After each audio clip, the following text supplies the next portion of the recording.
Hi, welcome to the Evansville Housing Authority's post-leasing video presentation. This particular video presentation will focus on what happens after you sign your lease. How are you notified of rent changes? What are the reporting requirements you must follow? What is the role of the housing specialist?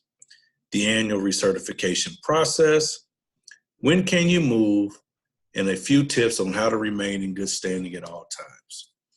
If you have a special accommodation, we ask that you contact the Evansville Housing Authority so we can find a way to get you this information that will be shared in this particular video. Now that you have signed your lease, what happens next? After EHA receives a copy of your newly signed lease, EHA's leasing agent will complete the process to start your assistance and mail you and your landlord a letter that shows the following: your portion of rent, EHA's portion of rent, the total contract rent for the unit, and your newly assigned housing specialist. What should you know about the tenant portion of rent?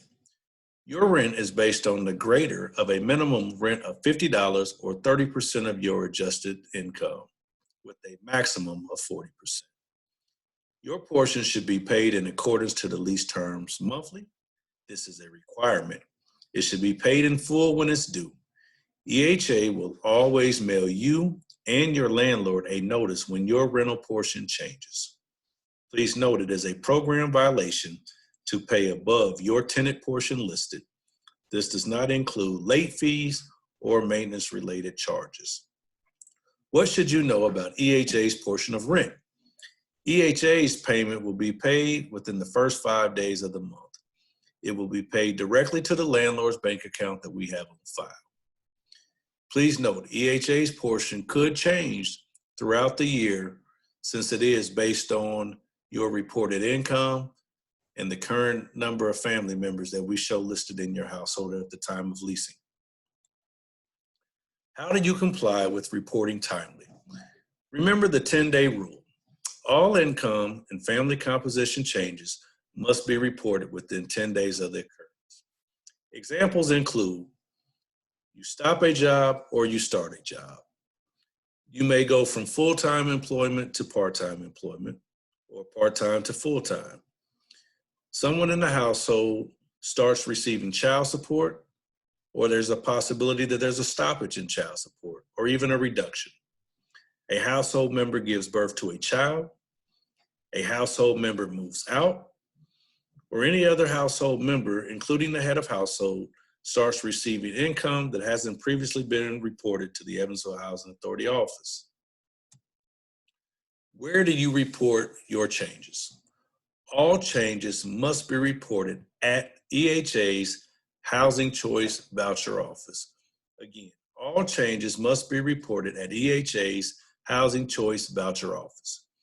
It is preferred but not required that you supply the supporting documentation for your change to help expedite the process. An example would be your new employer or a former employer gives you a letter showing either your termination date from that particular employer, or if you're starting a job, your hourly wage plus your average hours per week and the day that you actually started employment. Again, an example would be your new employer or your former employer giving you a letter showing the date that you started your job with your hourly wage and your average hours per week, or if you're quitting a job or if you're terminated, the actual termination date. Please note, failure to report changes timely to the Housing Choice Voucher office may lead to your assistance being terminated. This program violation is the #1 reason why clients lose their assistance. Again, failure to report changes timely to the Housing Choice Voucher office may lead to your assistance being terminated. This program violation is the #1 reason why clients lose their assistance. What happens after you report a family composition change or an income change? Your assigned housing specialist will process your change internally.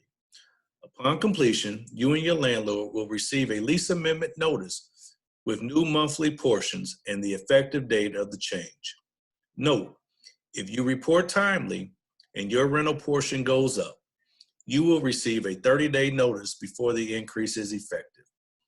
If you report a decrease, your rent will decrease the first day of the following month. Very important. If you fail to report timely, you will not get the 30-day grace period, and EHA may terminate your assistance if it pays a higher portion of rent due to your failure to report your changes timely. Again, if you fail to report timely, you will not get the 30-day grace period, and EHA may terminate your assistance if it pays a higher portion of rent due to your failure to report your changes timely. What is the role of the housing specialist and EHA's inspection department? Housing specialist caseworker, they must process all reported changes timely. They must answer your questions and provide guidance. They will conduct an annual recertification, and they also serve as a liaison between you and your landlord for subsidy-related concerns.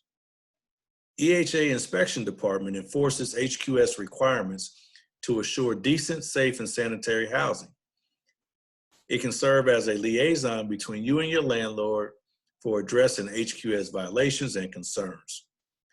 They will also conduct biennial inspections and special type of inspections as needed.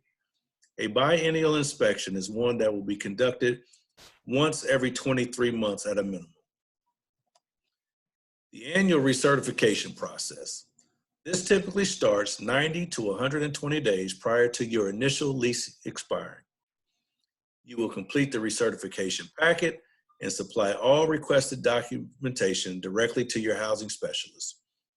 Upon completion, EHA will send you and your landlord a lease amendment notice with the adjusted rental amounts and the effective date of the change. Please note, part of the recertification process includes EHA reviewing your reported income against the income reported directly to the EIV database. If what's reported does not come within a certain percentage, your assistance may be terminated. This is why it is important to be truthful about your income at all times. Let me repeat that.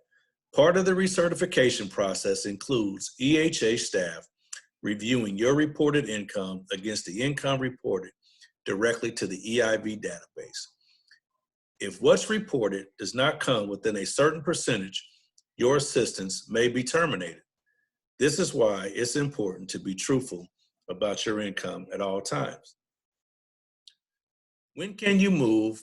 What do you have to do to explore this option? After you complete the initial 12 months of your lease, you are eligible to move if you do not sign another year's lease. If you desire to move at the expiration of the lease, you should make direct contact with your housing specialist anywhere between 60 and 90 days before the lease is set to expire and request a move briefing. This is a requirement. Your housing specialist will guide you through the move process and the requirements that must be followed. Please note, at any time, you do have the right to terminate your housing assistance by completing a personal withdrawal form at the Housing Choice Voucher office. You are reminded it is a program requirement to notify EHA before you permanently vacate your subsidized unit. Here are a few keys to remain in good standing at all times with the program. Continue to review the material found in the orientation booklet you received when your voucher was issued. Adhere to the timely reporting requirement of 10 days at all times. Respond timely to all EHA received paperwork and deadlines. Pay your portion of rent in accordance with the lease terms.